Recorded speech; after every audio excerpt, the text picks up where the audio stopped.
Today's Warlock build video is brought to you by this clip right here. I'm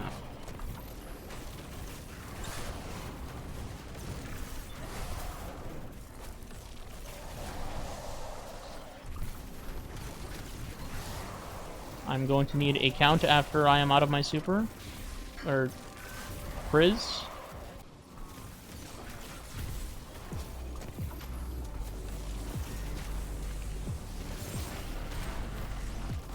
No, the staircase ruined it.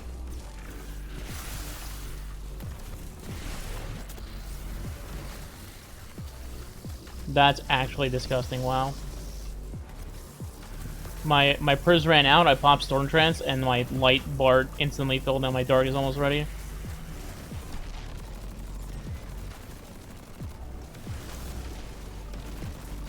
We're going back to back, baby!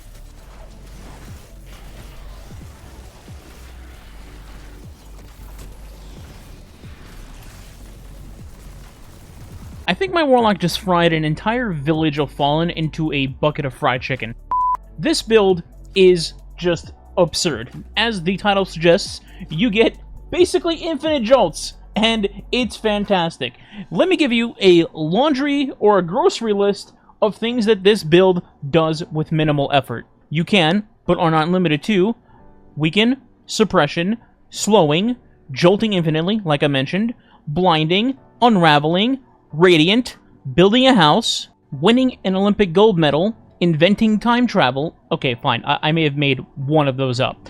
And finally, you can charge your super and your prismatic meter in a matter of seconds. Oh, I actually forgot to. I'm not even kidding. 1 is Devour, which will heal you non-stop on command. And 2, you can also become Amplified. This will actually be important later on when we're talking about fragments. So how does the build work? This is a nasty Prismatic Arc Warlock build. Words I did not think I would be saying, but here we are. This build also does not, I repeat, it does not require an exotic class item. This is something a lot of people seem to just hate anytime I mention a build with an exotic class item, so I thought I'd lead with that.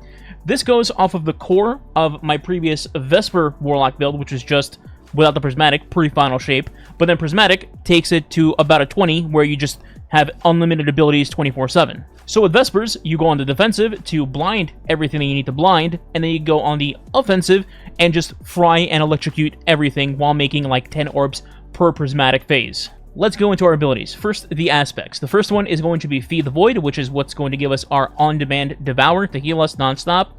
And then the other aspect is going to be Lightning Surge. This lets us blink forward, as it says, or as I like to call it, do the cha-cha slide, and then jolt everything around us while also making a ton of orbs. Now we're going to take that aspect and then talk about our abilities now. First is our Rift, which is just healing, pretty straightforward.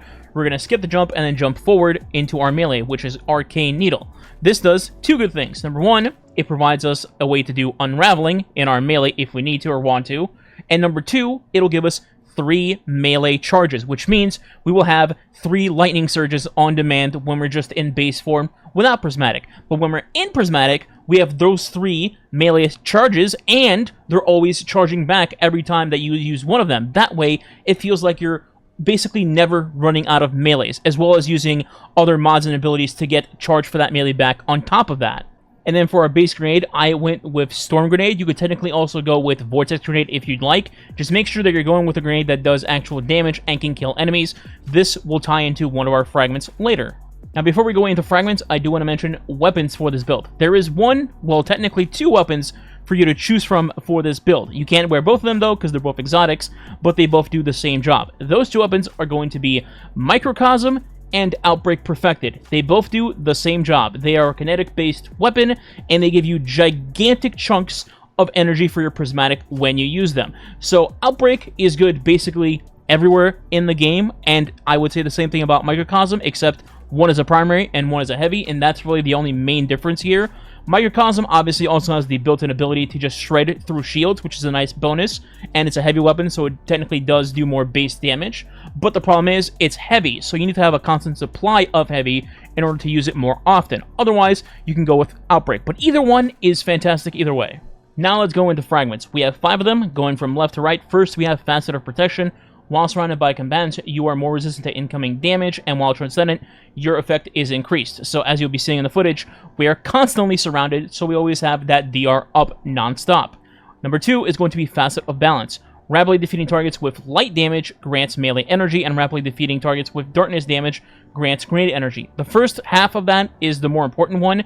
Every time that we're going to be doing our slide, which let's say is like 10 times per our Prismatic, we're going to be getting melee energy back for every single time that we do that, on top of Prismatic already recharging our abilities pretty quickly. So it just overcharges it, essentially, which is a great benefit to us in this case. Hence, we do a billion slides. Number 3 is going to be Facet of Grace. This is where Outbreak / Microcosm come in. So you'll be using one of those, and they're kinetic. So you'll be getting bonus Transcendent energy just off of simply using them and hitting enemies. In particular, if you're hitting yellow bars, you're going to get gigantic chunks going forward immediately. So even when you're not doing the ability combo to get Transcendent energy back, your weapon will do it for you too. Number 4 is Facet of Sacrifice. While you have an Arc, Solar, or Void buff, ability findables grant bonus Darkness Transcendent energy. So you know how I mentioned earlier about us having every ability under the sun? In this case, Devour, Radiant, or Amplified. So this allows us to have one of those buffs, and then when we're getting kills while that buff is active, we get bonus Darkness Transcendent energy. So technically speaking, I can use my Light Super, and while I'm getting kills with that Light Super, I can get Darkness Transcendent energy, and I think that's fantastic for this build. Also, it ties in with our last fragment, which is Facet of Purpose. Picking up an Aura of Power grants either Amplified, Restoration, Frost Armor, Woven Mail, or an Overshield based on the damage of your equipped super. So in this case, Arc, which means we will get Amplified. So just think of this. You do a regular cha-cha slide, you kill something, make an orb, become Amplified. From there on, your light abilities will give you darkness energy when you kill something. So from there on, you pop Prismatic, and then you do 8 million slides, make a ton of orbs, get light ability kills every time that you do it, but also get darkness transcendent energy while you're doing that because of Facet of Protection. Also, once you're out of slides, you can then pop your super, and the same thing is going to continue happening. You're going to get a bunch of super kills, which are light ability final blows, and that's going to feed into your darkness meter. So if you don't already have Prismatic back almost instantly, like I showed in the initial clip, then after that, you have Outbreak or Microcosm to top you off, and then you just go crazy again. Oh, also our Prismatic Grenade. That is also good in this build. Essentially, it works like a Vortex Grenade, but also does the capabilities of Stasis. So it'll suck a group of enemies in, and they'll be all bunched up together. They'll also be slowed, so they're not going to, like, run out of it or anything. And also, obviously, this applies to champions, where you can freeze and then stun and unstop, or slow and stun and overload, etc.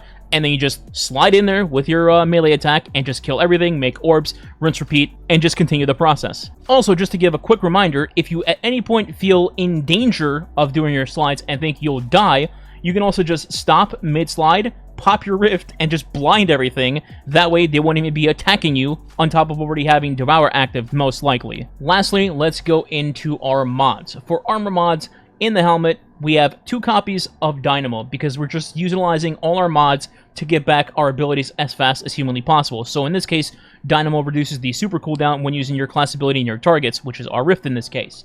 Then in our gloves, we have 3 copies of Heavy-Handed. The reason for this is because with 3 copies, your cooldown on Heavy-Handed is almost non-existent. This is what's going to allow us to make a F-ton of orbs when we're in our prismatic state and just spamming our melee. Your chest is just resist mods, so we're just going to skip that. Next is your boots. In here, we have regen mods as well. First is Innervation, which is reduce your grenade cooldown each time you pick up an Orb of Power. The second is Recuperation. Each time that you pick up an Orb of Power, you replenish your health. And then number 3 is Absolution. It reduces all ability cooldowns each time you pick up an Orb of Power. And since you're doing a melee slide, you're going to pick up orbs every single time that you get a kill. And for the class item, we have 3 mods. The first is Bomber, to reduce your grenade cooldown when you use your Rift. We have Outreach, to reduce your melee cooldown when you use your Rift.